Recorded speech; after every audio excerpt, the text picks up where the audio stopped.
আসসালামু আলাইকুম। আজকের অনলাইন ক্লাসে সবাইকে স্বাগতম। গত ক্লাসে আমরা জেনেছিলাম অর্থনীতি বলতে কি বোঝায় এবং অর্থনীতির দুটি ভাগ, একটি হলো ব্যষ্টিক অর্থনীতি আর একটি হলো সামষ্টিক অর্থনীতি। তো শুরুতেই যেটা বলেছিলাম যে ব্যষ্টিক অর্থনীতি বলতে কি বোঝায় আর এটা হলো সামষ্টিক অর্থনীতি বলতে কি বোঝায়। তো একটু জানি ব্যষ্টিক অর্থনীতি কি। ব্যষ্টিক এর ইংরেজি প্রতিশব্দ হলো মাইক্রো, MIC আর মাইক্রো। এই মাইক্রো শব্দটি এসেছে গ্রিক শব্দ মাইক্রোস, MIKROSS, মাইক্রোস থেকে। মাইক্রো এসেছে মাইক্রোস থেকে, যার বাংলাটা হলো ব্যষ্টিক।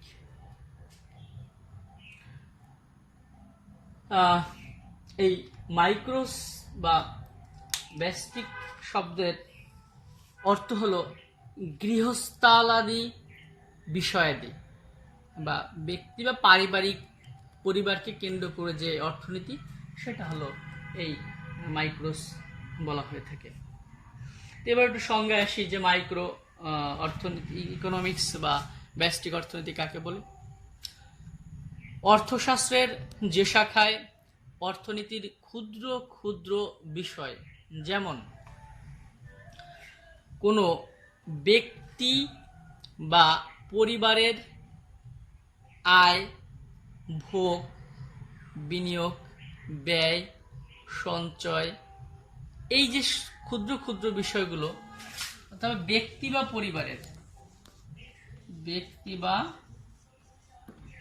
পরিবারের আয়, ব্যয়, সঞ্চয়, চাহিদা, যোগান, উৎপাদন প্রভৃতি। এই ব্যক্তি বা পরিবার কেন্দ্রিক এই বিষয়গুলো যেখানে আলোচনা করা হয় তাকে বলা হয় ব্যষ্টিক অর্থনীতি। এবার আসি সামষ্টিক অর্থনীতি। সামষ্টিকের ইংরেজি হলো ম্যাক্রো, MACRO। এই ম্যাক্রো এসেছে গ্রিক ম্যাক্রোস থেকে, MAKROSS, ম্যাক্রোস থেকে। এই ম্যাক্রোস শব্দের অর্থ হলো বৃহৎ বা বিশাল, আর এই মাইক্রো শব্দের অর্থ হলো সামষ্টিক। তো এবার আসি যে এই সামষ্টিক অর্থনীতি কাকে বলে। সামষ্টিক অর্থনীতি হলো কোন দেশ তথা সমগ্র বিশ্বের, কোন দেশ তথা সমগ্র বিশ্বের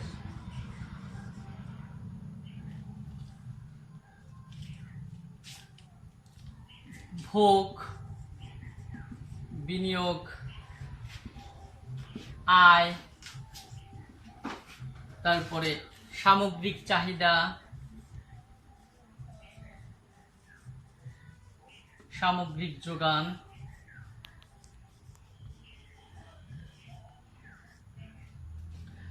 মুদ্রাস্ফীতি, বেকারত্ব, লিখছি না আমি, মুদ্রাস্ফীতি, বেকারত্ব, নিয়োগ,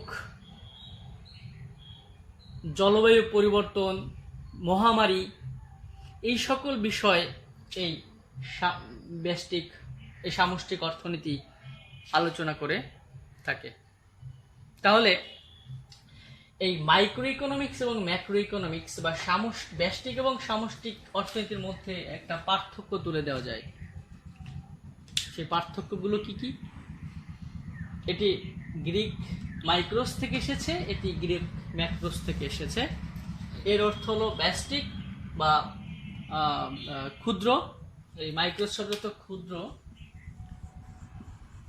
আর ম্যাক্রোস শব্দের অর্থ হলো বৃহৎ। এরপর আলোচ্য বিষয় যদি বলি, তাহলে সে ব্যক্তি বা পরিবারকে নিয়ে আলোচনা করে, আর সে একটি দেশ তথা সমগ্র বিশ্ব নিয়ে আলোচনা করে। তাহলে আলোচ্য বিষয় সূচিগুলো কি কি হতে পারে? ব্যক্তি বা পরিবারের আয় ব্যয় ভোগ সঞ্চয় বিনিয়োগ প্রভৃতি নিয়ে আলোচনা করে, ছোট ছোট নিয়োগ নিয়ে আলোচনা করে, সেটা কি মাইক্রো ইকোনমিক্স। আর ম্যাক্রো ইকোনমিক্স হলো একটি দেশের ভোগ বিনিয়োগ আয় সামগ্রিক চাহিদা সামগ্রিক যোগান সামগ্রিক উৎপাদন ব্যবস্থা, তারপরে একটি দেশের মুদ্রাস্ফীতি বেকারত্ব জনসংখ্যা নিয়ন্ত্রণ, তারপর তথা সারা বিশ্বের জনসংখ্যা, একটি দেশের পৃথিবীতে যে মহামারী, তারপরে জলবায়ু পরিবর্তন, এই সকল বিষয় নিয়ে এই সামষ্টিক অর্থনীতি আলোচনা করে। আরেকটা পার্থক্যের কথা বলবো যে এই মাইক্রো ইকোনমিক্সের অর্থনীতিতে যে ভারসাম্যটা নিয়ে আলোচনাটা করে সেটা হলো আংশিক ভারসাম্য বা পার্শিয়াল ইকুইলিব্রিয়াম নিয়ে আলোচনা করে। আর তাহলে পার্শিয়াল ইকুইলিব্রিয়াম বলতে বোঝানো হচ্ছে যে একজন ব্যক্তির চাহিদা এবং যোগানের যে ভারসাম্য ভোগ এবং বিনিয়োগের ভারসাম্যের কথা বলা হচ্ছে। আর সামগ্রিকভাবে যেটা চিন্তা করা হয় যে সামগ্রিক চাহিদা সামগ্রিক যোগানের ভারসাম্য নিয়োগের ভারসাম্য, তারপরে হলো বাজারের ভারসাম্য যেটাকে বলা হয় হলো যেমন দ্রব্য বাজারের ভারসাম্য, তারপরে হলো অর্থ বাজারের ভারসাম্য শ্রম বাজারের ভারসাম্য। এই যে তিনটি বাজারের কথা বললাম এইটা হলো সামগ্রিক ভারসাম্য, এটা নিয়ে আলোচনা করে হলো এই তোমার সমষ্টিক অর্থনীতি। আচ্ছা, তাহলে আশা করি তোমরা এই ব্যষ্টিক অর্থনীতি এবং সামষ্টিক অর্থনীতির মধ্যে যে একটা ব্যবধান রয়েছে পার্থক্য রয়েছে সেটি তোমরা বুঝতে পেরেছ। এখন তোমাদের কাছে প্রশ্ন থাকলো, বাংলাদেশের রোহিঙ্গা সমস্যা এটি কি ব্যষ্টিক আলোচনা না সামষ্টিক আলোচনা, এবং কোভিড-19 প্যান্ডেমিক এটা কি ব্যষ্টিক আলোচনা না সামষ্টিক আলোচনা? এটা তোমরা ক্লাস করার পরে কমেন্টসে বলবা যে আমি কোনটা তোমরা বলবা, তখন আমি বুঝতে পারবো যে আসলে তোমরা ব্যষ্টিক এবং সামষ্টিক বুঝতে পারছো কি পারো নাই। এবার একটু ভিন্ন প্রসঙ্গে আসি, সেটি হলো অর্থনীতির জনক অ্যাডাম স্মিথ তিনি যে বইটি লিখে জনক হয়েছিলেন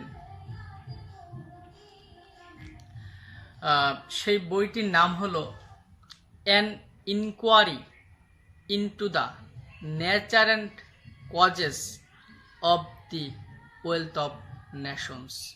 অনেক বড় নাম বলে ফেলেছি। সংক্ষেপে এই বইটিকে বলা হয় the wealth of nations. Just এই অ্যাডাম স্মিথের বইটার নাম এভাবে লেখা হয়, দি ওয়েলথ অফ নেশনস।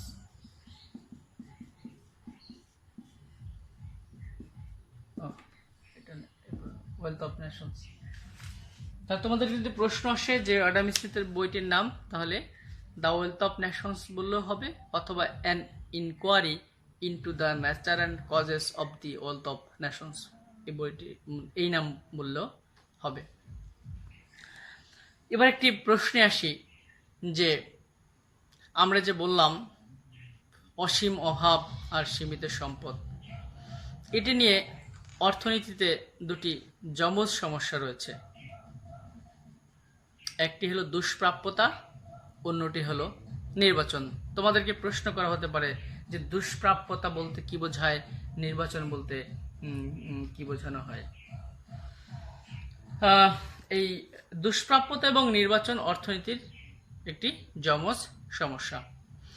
এটি জানার আগে আমরা যে বিষয়টি জানব সেটি হলো সুযোগ ব্যয় কি। অর্থনীতি জানতে হলে এই বিষয়টি খুবই গুরুত্বপূর্ণ। সুযোগ ব্যয় বা অপরচুনিটি কস্ট। সুযোগ ব্যয় বা অপরচুনিটি কস্ট বলতে কি বোঝায়? সরাসরি পড়ায় চলে গেলাম। কোনো কিছু পাওয়ার জন্য সর্বোত্তম বিকল্প যেটি ত্যাগ করতে হয় তাকে সুযোগ ব্যয় বলে। যেমন এক খণ্ড জমি যেটা তোমাদের বইতে রয়েছে, এই এক খণ্ড জমিতে ধান চাষ করা যায় আবার পাট চাষ করা যায়। তাহলে জমিটিতে যদি আমি ধান চাষ করি এই জমিটিতে, তাহলে পাট চাষ করা যাবে না। অর্থাৎ ধানকে পাওয়ার জন্য পাটকে আমার ত্যাগ করতে হচ্ছে। তাহলে সুযোগ ব্যয়টা কি? কোনো কিছু পাওয়ার জন্য সর্বোত্তম বিকল্প যা ত্যাগ করব, তাহলে ধানের সুযোগ ব্যয় হলো পাট, বা ধান উৎপাদনের সুযোগ ব্যয় হলো পাট উৎপাদন। আবার যদি আমি বিকল্পভাবে বলি যে আমি পাট উৎপাদন করব কিন্তু ধান উৎপাদন করব না, তার মানে ধান উৎপাদনকে আমি ত্যাগ করছি, তাহলে এক্ষেত্রে পাট উৎপাদনের সুযোগ ব্যয় হবে হলো ধান। আশা করি বিষয়টি তোমরা বুঝতে পেরেছ। এছাড়া আমি আরেকটা উদাহরণ বলি যে আমি 1 ঘন্টার সময়, এই 1 ঘন্টার সময়ের মধ্যে আমি 2টি কাজ করতে পারি। একটি হলো ধর এই যে তোমরা ক্লাস করছো ঠিক 10:30 থেকে 11:30 থেকে 12টা, এই আধা ঘন্টার সময় আমার ক্লাস দেখতে পারো, অথবা তুমি টিভিতে মুভি দেখতে পারো। তাহলে তুমি যে ক্লাস করো তাহলে ত্যাগ করলা কি? মুভি দেখা। তাহলে এই মুভি দেখা এবং ক্লাস পাওয়ার জন্য মুভি দেখাকে তুমি ত্যাগ করলা, তাহলে ক্লাসের সুযোগ ব্যয় হলো মুভি দেখা। তো এইভাবে আমরা জীবনের প্রত্যেকটা ক্ষেত্রে সুযোগ ব্যয় পেয়ে থাকি, অর্থাৎ একটাকে পেতে হলে আমাদেরকে আরেকটি ত্যাগ করতে হয়, অর্থাৎ এটাই হলো সুযোগ ব্যয়। আমরা এই সুযোগ ব্যয় নিয়ে টোটাল একটি ক্লাস করব, সেটি হলো রেখাচিত্রের মাধ্যমে সুযোগ ব্যয় দেখানো হবে। এরপরে যেটা বলেছিলাম দুষ্প্রাপ্যতা।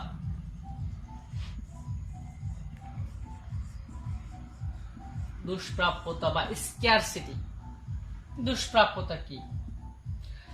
দুষ্প্রাপ্যতার সংজ্ঞাটি হলো এরকম: সম্পদের স্বল্পতাকেই বলা হয় দুষ্প্রাপ্যতা। সম্পদের স্বল্পতাই হলো দুষ্প্রাপ্যতা। আমরা এই অর্থনীতির সংজ্ঞায় বলেছিলাম যে আমাদের সম্পদ সীমিত, এজন্যই এই দুষ্প্রাপ্যতাকে বলা হয় সম্পদের স্বল্পতাকেই বলা হবে দুষ্প্রাপ্যতা।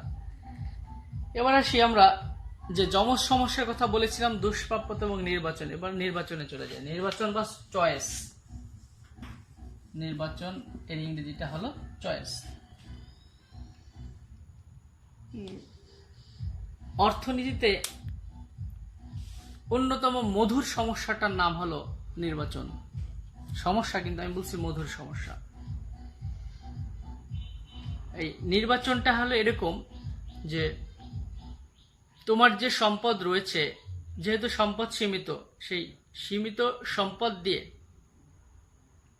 বা সীমিত সম্পদকে কাজে লাগিয়ে